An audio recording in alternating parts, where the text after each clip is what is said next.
Mevlül olsun Bu Kur'an'ın sevil dosti Hak Resul ettiği olsun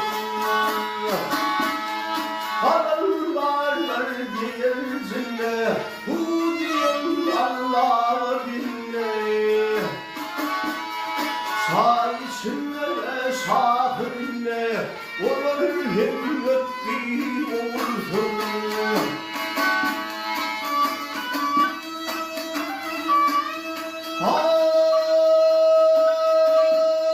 Mağrıdım dağına çıkan Çırağım yakın Kalınlar hırkatın giyin Sultan Veysettin olsun Peygamber hırkatın giyin Sultan Veysettin olsun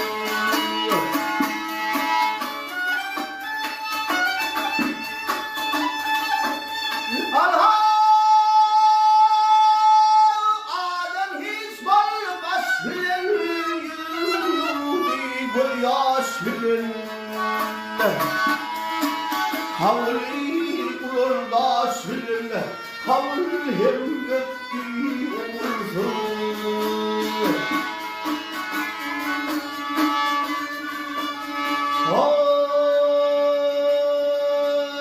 Koluna içine çarpılın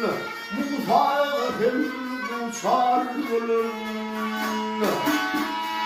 Gönül boyine kârvırın Seni pembetti olsun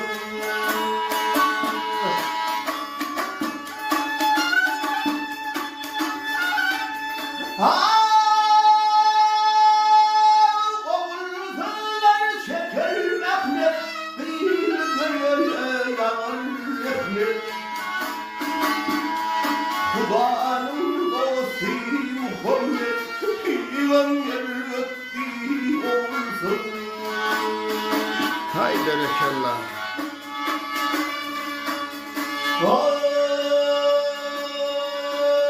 Altı aylık süper yürüyüp Değişirleri şahredir Zekirlu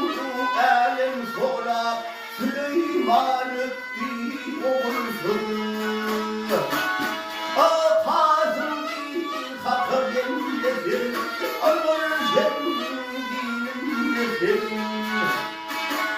Alimanın olsaydı nedir Sen de götürsün olsun Amer Kur'an dostu Muhammed Peygamber öptüğü olsun